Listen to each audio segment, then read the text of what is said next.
Je suis toujours Henri Pessard et je veux raconter l'histoire exemplaire de Jean-Claude Decaux. Jean-Claude Decaux est devenu le roi du publicitaire et il m'a raconté, il y a bien longtemps, son histoire. Son père était chausseur, avait un magasin de chaussures à Blois.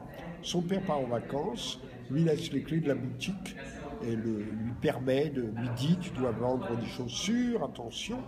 Et que fait-il? Il gagne un peu d'argent, il vend quelques paires de chaussures parce qu'il avait l'art de convaincre les gens.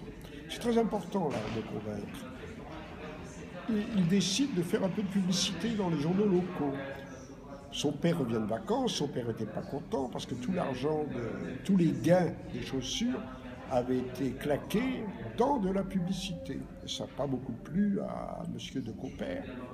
Il se brouille un petit peu avec son fils part pour Paris, et là, il décide, piqué par le virus de la publicité, de coller des affiches un peu partout. C'était une publicité sauvage, mais il y a une loi nouvelle qui interdit finalement ce genre de choses. Alors il est assez triste, il attendait l'autobus sous la pluie, trempé, il avait un parapluie, mais le parapluie était un petit peu percé peut-être. Et là, il a une idée, il dit, mais au fait, il faut que j'imagine une sorte de petite casemate, de petit abri, que j'offrirai aux municipalités, et en échange de mon œuvre, c'est moi qui commanditerai, les annonceurs paieront assez cher pour avoir le droit de coller 1 ou 2 affiches dans chaque abribus. Comme il y a 4 parois, ils pouvaient même mettre 4 affiches, donc c'était du gâteau. Il a donc l'intention de réaliser ce projet et il n'avait pas tellement d'argent. Il fait une maquette qu'il trimballe sur un vieux camion, mais évidemment ça ne l'intéressait pas beaucoup. Alors il fait un emprunt auprès d'amis et il décide de réaliser une maquette grandeur nature.